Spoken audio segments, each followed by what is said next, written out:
Hi, everyone, and thank you for joining us today. We are going to be touring the area known as Short Creek or Goforth. This area, for the most part, is located on Highway 22, and we will be mainly talking about the area from Fishing Creek to just beyond the last Goforth school location. You would get here by going down. I got here by going through 330 to 1054. And when I turned right onto 1054, I went all the way to this intersection. And you would make a right to go to the community of Short Creek, or the community of Goforth, as it was later known as. This is the precinct map. It's from the 1884 DJ Lake map of the area. And I wanted to bring it up just to give you an idea how big the precinct is and what it looked like, the shape of it. I also want to point out this dotted line indicates the Grant and Pendleton County lines. If you went on the Dalton tour with me, where we looked at Dalton, Locust Grove, and Mount Carmel, this is where we were then. This is where we're going. So they're not that far apart. And this is just a close-up of what we're going to be looking at. As you can tell, there was quite a little settlement there. I do want to point out that Highway 22, this is it coming along here. This was known as the Falmouth Chipman Hall Turnpike at this time. So if you ever see any old papers and it mentions the Falmouth Chipman Hall Turnpike or the Chipman Hall Turnpike, this is what they're talking about. This was really a diverse community. Immigrants came here and settled here from Ireland, France, Germany, and Prussia. I got this information from Kenneth Marquette's writings, and I will note that Prussia was its own country. So depending on when your ancestor came here and when the country was divided up, they may have actually been from Prussia, or they may have been from a part of Prussia that is now in Germany or now in another country. And I would suggest that you, if you're a Marquette, Hess, or Haber descendant, that you probably do a little research on the countries, how it was divided up and what became of it. Kenneth Marquette indicated that they were from Prussia, Germany. But I would suggest that you kind of double check that, because he didn't really elaborate and give a lot of detail on that. We are going to do a little aside visit before we get to our destination. We're going to stop at the Tilbury Miles Arnold house. I've chosen this because he does own some property in the business area where we're going at this time in 1884. And there are still Tilbury Arnold descendants in Pendleton and Grant County. And I thought maybe you all would particularly like to see his home. This is the intersection where I showed you the stop sign and the Highway 22 marker. So Tilbury Arnold lives on up here. A couple other things I'm going to point out. I always get asked if the name Carr shows up, if that's one of my relatives. And the answer to this one, the short answer is no. He's a Delaware Carr. I'm a Virginia Carr. The other thing is the residence of R.L. Bethel. R.L. Bethel was one of the two doctors living in the Short Creek precinct in 1884. So I just wanted to note his home on the map here. This is the Asbury home, or the Arnold home. I don't know where I got Asbury. We're going to talk about Asbury later on. This is the Arnold home, and it's a familiar sight to just about anybody living today. The picture is Tilbury Arnold seated here on the left, and his wife Elizabeth Pock, P-O-C-K, Arnold, seated next to him. They both were born in Pendleton County. She was born in 1841 and he in 1836. They were married here on the 5th of April in 1858. Behind them is their daughter, their only daughter, Cora, and their 9 sons. Tilbury Arnold had 230 acres of land in 1864 that was assessed at a value of $2,760 or $12 an acre, to kind of put it in perspective. I thought that was kind of an interesting tidbit there. Okay, so now we are going to head on down 22 to going toward Fishing Creek. Our first stop is going to be the early Goforth School. This was not the first school out here in this area, but it was one of the early ones. It was located on Ballinger Road, and you can see that through the satellite map here. Not too far down the road there. I'm told that there was kind of a bump in the road there that you kind of just did a little dip, and the school was right there. I have a couple of pictures to show you so you can kind of get an idea what the outside of the school looked like in 1913. And then the other picture is a date unknown there. And then the next picture, the previous picture, they're both pictures were of a 2-room school. This group of people taught in a 4-room school, also on Ballinger Road. I don't know if the 2-room school was built onto or if it was a different school. The faculty is standing here, and their names are on the left, and they go from left to right. I was able to date this picture with a little information from Mr. Omer Bentel. He said the car was a 1936 model, and he believed it belonged to his father, W.H. Bentel. If not, he had one that looked just like it. So that's how we dated the picture, was from the car. Mr. Bentel's brother, Harold, is on the far right. And so he said he probably drove his dad's car to work.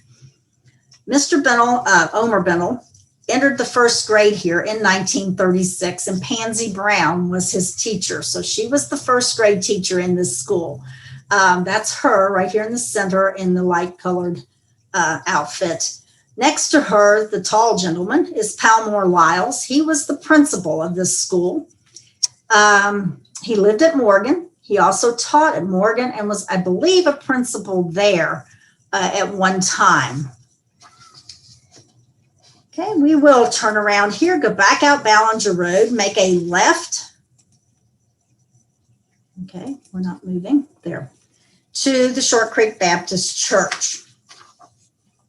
On October the 4th, 1833, the regular Baptist church was formed at Short Creek. The church had a total of 6 members, and I have listed them here. Monroe, Eggleston, James were the surnames. The present site of the church was not the original site. The first church building was actually a log schoolhouse near the Short Creek itself, the water. The first pastor was Christian Tomlin, and the James Monroe was the first clerk. The first deacon was Amos Eggleston. In 1840, the church building was built of hewn logs, and it was built near a spring on one of the tributaries of the Short Creek. The land was then owned by Amos Eggleston and later by James Monroe. The cost of the house was about $15. That included the outside, well, no, it didn't. The outside material and the labor was furnished by the church. Mrs. Norma Monroe informed me that the foundation is still there. She lives on the property, and she said it was a 1-room building, not very big.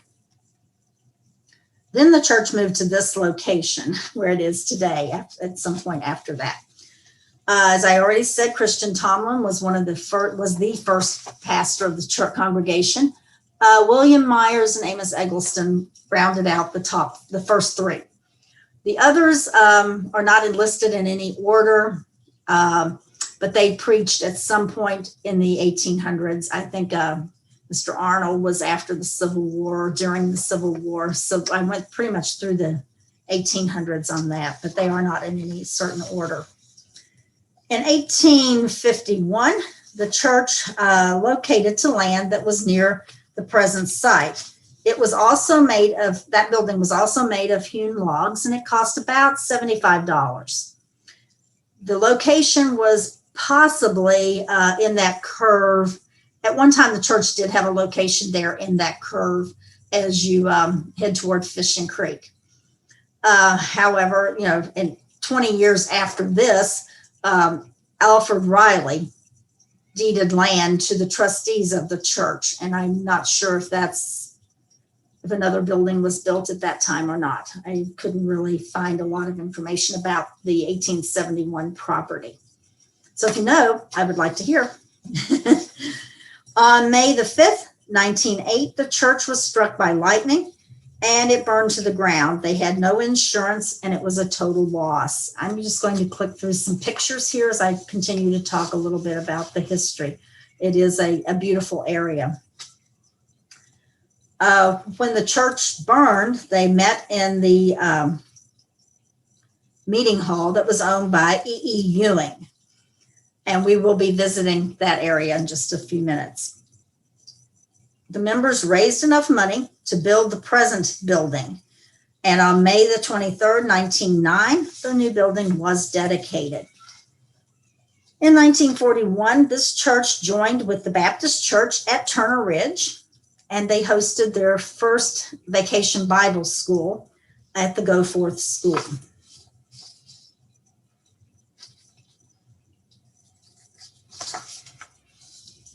In 1960, the church voted to purchase the Perry property, which included a house and 3/4 of an acre.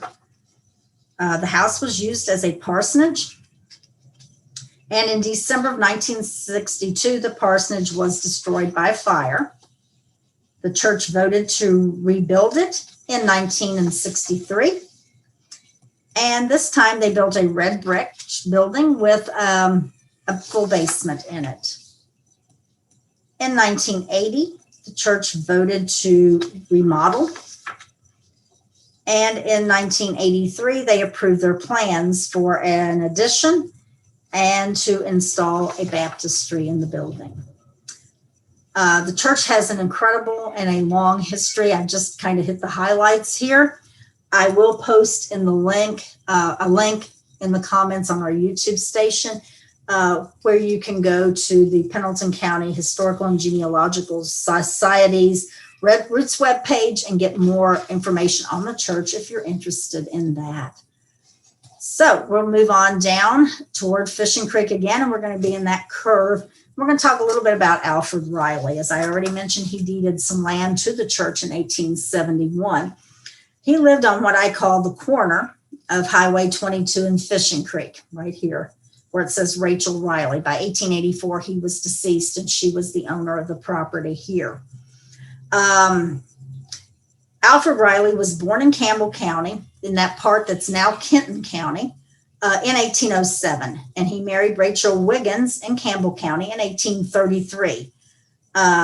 Shortly after, he made a purchase of land in Pendleton County, 1836. It was 500 acres. And it was described as being on the waters of Main Short Creek. He made that purchase from Leslie Combs.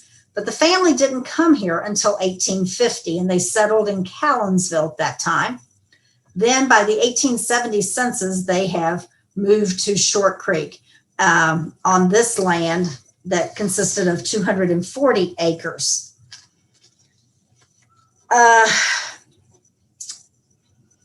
When Alfred died in 1877, the matter of the 500 acres came up, because when he purchased that 500 acres, it wasn't just an outright purchase. He paid $225 for it, but he had the land for 50 years. So in 1886, he would no longer have the land. My assumption, I did not check the deed, but my assumption is it would revert back to the estate of Leslie Combs. So they never lived on this land. And so when he dies, Mrs. Riley believes he owns this property. So in a matter of clearing up the estate and settling everything, they wound up in court over this. So it didn't just come up, it went to court, and there were several people in the community deposed concerning the property. One of those deposed was the daughter of Leslie Combs. Her name was Agnes Roberts, and she reported that Mrs. Riley told her that the acreage, she believed the acreage was haunted, and that she wouldn't live on it if they gave it to her. So another person, a gentleman, was deposed, and he said that Mr. Riley told him that Mrs. Riley thought that Mr. Wendings, who was the person that lived on the 500 acres when they first bought it, was a witch or a wizard. And so she was kind of afraid of him. The Wendings lived on that 500 acres, and when the Rileys purchased it, they refused to move. So evidently Mr. Wendings frightened Rachel Riley enough that she didn't want to live there. The area across from, and I'll get a clean look for a map here. The area across Highway 22 and across Fishing Creek from the Rileys is the business, what I call the business district. It's going to be the focus of the rest of the tour. Most of the rest of the tour. We're going to take some side trips, but you can see that there was a warehouse here. There's T.M. Arnold and Son store and post office was located here. There was a blacksmith shop across from the store and post office. And then you have these buildings here. There was a toll gate house in this area, and I kind of believe that this may have been the location of it in 1884, and then the store later on took this property. And then, of course, we have Dr. Chipman, and we will be talking about him and his property known as Chipman Hall. Again, this part, of the highway is known as the Falmouth Chipman Hall Turnpike, and so Chipman Hall was Dr. Chipman's home. So that's where they get the name, in case you wondered. And again, this map is the 1884 precinct map by D.J. Lake. We are going to go on down Fishing Creek just a tad so we can look at some of the property here that was in the business district. This is the site of the general store that was owned by E.E. Ewing or Elmer Ewing. And he had this store until 1915 when he sold out and moved to the Panhandle of Texas. The original Ewing store and later on the Perry store also included a tobacco warehouse, and that's what you're seeing right here. Here is a picture of that Perry store, and it's sat right on that corner. 22 is right in front. This is Fishing Creek down here by the car, where the car is parked. The upstairs of this building is where the Short Creek Baptist Church met after their church burned. I want you to particularly notice, of course, we've got the gas pumps out front, but notice this little thing right here next to the gas pumps. We have steps way back here by the car. And then, of course, you can see the roof of the warehouse behind the car. This next slide is that little thing, as I called it, next to the gas pumps. It's actually where they would put a hose in to fill the gas pumps. Okay, and that is still there. The steps are still there that were back by the car. And here's a close-up of the foundation of the store and the porch, particularly over here on this side. And then the warehouse. And we believe that that's probably the same building. The siding may have changed over the years, but the pitch of the roof and everything indicates that the shell is still the same building. Right now, we are going to continue on Fishing Creek Road, and we're going to stop at the Short Creek School. Remember that, keep in mind that this school predated the schools on Ballinger Road that we've already visited.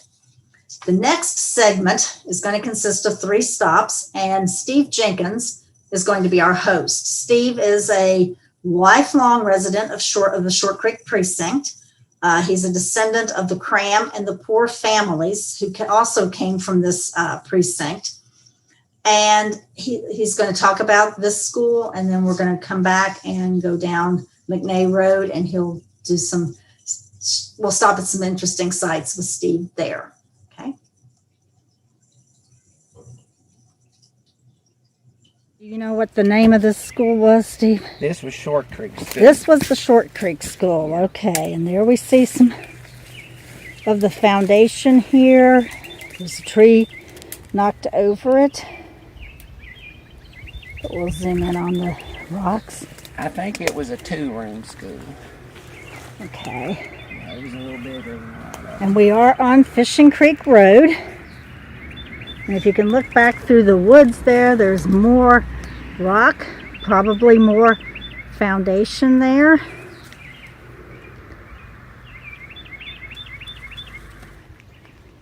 Down here, there are the rocks for the foundation. What would have been like the front. Yeah, I'm sure the front of it was out this way. And it There's does some look over like here, they go too. on back into the woods there. We've got some undergrowth here, so it's kind of hard to get to it. There we go. Okay, we are going to turn around now here at the school, and we're going to head back toward 22. But just before we get there, we're going to turn on McNay Road. You see the sign here. Our next stop is going to be the Go Forth Picnic Grounds. And they are just several yards down on the right. There's just a small clearing visible from the road, but once you walk back into that clearing, it's a little more visible. And Steve will share some information there with us as well. It was McNay property at one Well, time, was it? Or As far as I know, it was the happening place to be back in the 1800s. And when you, this was the picnic ground up in here. And I've heard it said that after a picnic, and it could have been a church type picnic or whatever, you could come up here and pick the whiskey bottles up by the barrel full. So it was the place to be when back in the day. Now this is the picnic ground. and just to kind of give you some perspective, I'm going to slide the film around here. We're going to close in a little bit. Sorry, I'm shaky there. But that house right there is on Fishing Creek. So we are on McNay Road. We're not too far down the road where the grounds And would that have been. house was probably there in the days of the picnic ground. It Oh, had really? It has a log room in it, yeah. So it was a log cabin probably then. That house right there on Fishing Creek. Tell us about the shooting of Bob Asbury here. I think Well, the it took McNays place- found him. Am I right on that? It took place right over there where I showed you. Mm-hmm. And Which was over in this area across the was, road. what was it, 1892? Thereabouts, yeah. yeah. My granddad's first cousin, Clay McNay, was just a little boy. He looked like 4 or 5 years old then. And he lived the next house down, and he was just a little kid out playing. And when that happened, and his parents or somebody, when they found out what was going on, when they come up here and got him. And I don't know what he saw, but Right. And then I think they took Bob to Tilbury Arnold's house. yeah, Mr. Where he passed Asbury away. was taken to the Arnold house up on 22, and he had never been baptized at that point, and the men started to make a trough big enough to baptize him in, and they was going to fill it with water and everything, but he died before they got it done. So Yeah. Okay. He did write his will well, on his deathbed. Yes. Thank you, Steve. We're going to turn around now and go back to McNay Road. We'll turn down that road and we'll head toward the Go Forth picnic grounds. It's going to be just a few yards on up on your right. There's a small clearing there. And once you go in through that clearing, you'll see a bigger spot. This house was built about 1893 by Jess and Elizabeth Cram McNay. And Mrs. McNay was actually raised here. She was raised in a log house that stood here before this house was built. And this is not the original McNay house, but it was down the road a little bit. And she lived there with all of her children were born there except for one. And then they moved up here. And this land right here where this house was at was owned by the Chipmans for a while.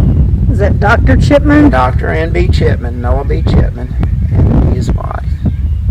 And I've always assumed they actually lived here in the log house, because when they sold this to Aunt Betty and Uncle Jess, then they went to Falmouth and built the house out on West Shelby Street. And we'll just kind of pan around so you can kind of see the view. It's an incredible view here. Very good view. We used to have a mound cellar here. And I had it pushed over. And this was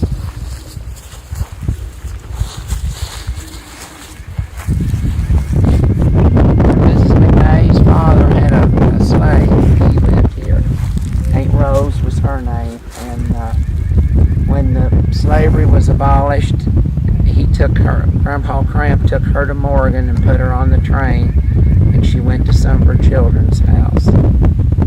This hillside down here, well, below this pile of dirt, that was a peach orchard at one time. Okay. And we had a ice house. I never saw it, but there was an ice house out here. On in here? Yeah. Okay. And there was the walls in it were 3 logs thick. Because see, you cut the ice and brought it in here and covered it with sawdust and whatever. Okay. Alrighty. The smokehouse predates the house. And that's what we're looking at right there.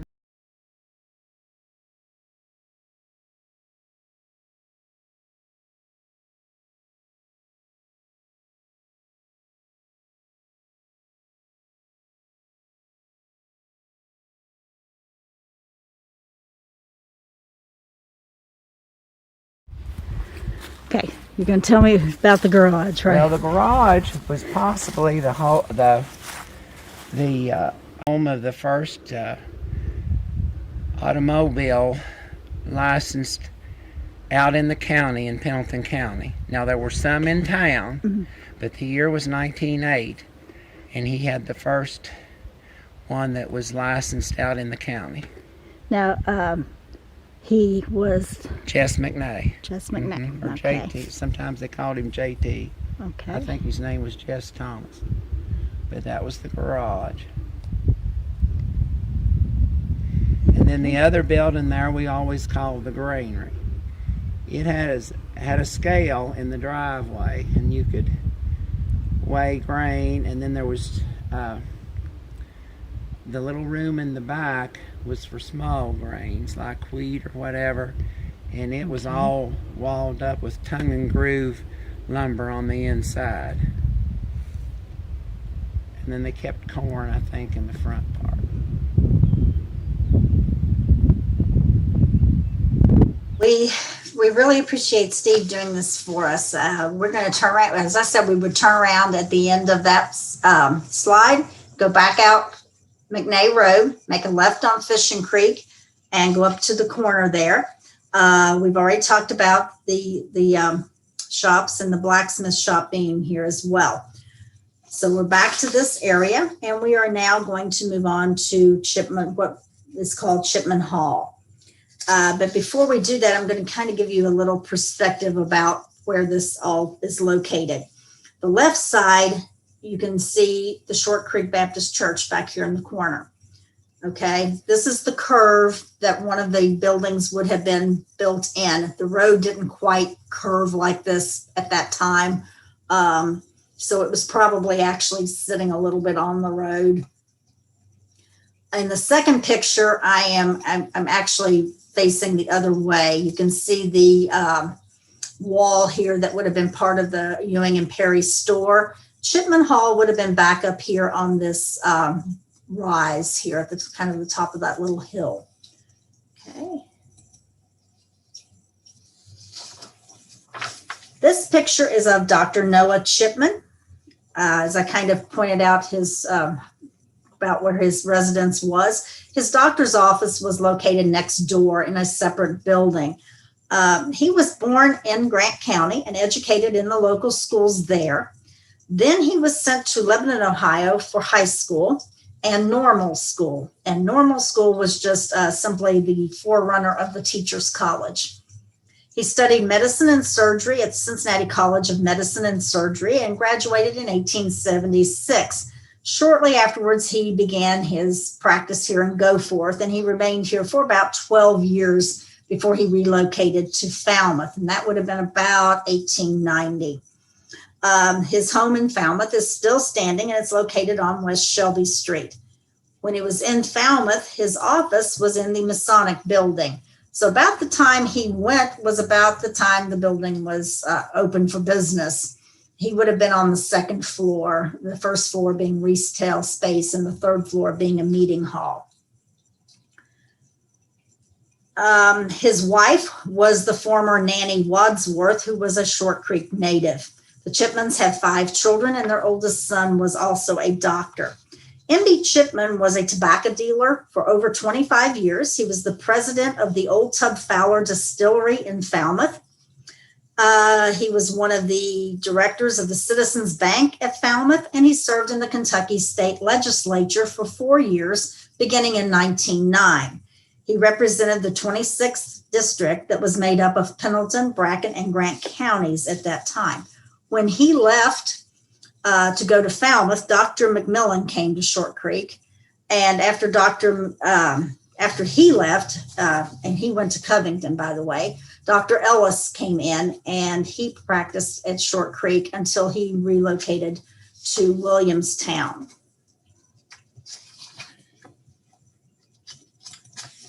This is a picture of Guy Wood Chipman. He was one of the children of Dr. Noah Chipman, and he was born at Chipman Hall. He made a career of the military, and for at least part of his time in the military, he was stationed at Fort Campbell. He was there when they were building the fort, the military base there. Fort Campbell is located in both Kentucky and in Tennessee. And because it was close to Clarksville, Tennessee, the Army decided to use Tennessee as the official address. But caused a little trouble because when the Army built the base, they put the post office in Kentucky. So it was Chipman who suggested that they change the address to Fort Campbell, Kentucky. The irony of this, the coincidence, whatever you want to call it, is that his father is credited with the change of the name Short Creek to Goforth for a very similar reason. Simply put, the Short Creek, when it came time to have rural-free delivery or have a post office there, with rural-free delivery, everybody got an address. Your home got an address. Prior to that, you just went to the store and you picked up your mail there. So when everybody got an address, they discovered in Washington that there was already a Short Creek, Kentucky. So our Short Creek in Pendleton County could not have that name. The Postal Service supplied a list of names, and Dr. Chipman suggested Goforth, and it was accepted. So he changed the name of a post office, and so did his son, Guy. Kind of an interesting story there. Okay, we will move on down the hall from road from Chipman Hall to the location of the last Goforth school. This school was a WPA project, and it was built around 1936-37. Omer Bennell from this area remembered it being in construction in the spring of 37 when he was a student in the other Goforth School on Ballinger Road. The county consolidated elementary schools in the fall of 72. So the spring of 72, these smaller schools out in the communities were closed. And the buildings were auctioned off. This was purchased and became a community center, hosted dances and indoor yard sales and various activities for many years. And currently, though, it is not in use as a community center. We will continue down 22 toward US 27, and we're going to stop at the J.S. Woodworth property. I showed you that on the map earlier. On this property was a log home. It was probably one of the earlier homes out here. In 1924, the logs were sold from the home and they were moved to an area in Kenton County that was commonly known then as Pleasure Isles. Today we call that Independence, and this is what happened to it. It's now located on Highway 17, and it is being operated as the Log Cabin Inn restaurant. The original home may or may not have had a porch like this, but definitely the logs in the building are the originals, and you can tell how big the logs were. So we had some large trees out in that area. And you can also see how large the home was. Definitely a large and stately home for the time in which it was built here. And this concludes our tour today of the Short Creek area. I want to thank you for joining us. And I also want to acknowledge people who have helped make this happen. I couldn't have done it without their input, their pictures, research that they had, their editing skills, and especially in the case of my coworker Melanie Slayback, who's had the challenge of putting together something I filmed. And without them, this tour could not have been possible, and I do appreciate them. Thank you again for joining me.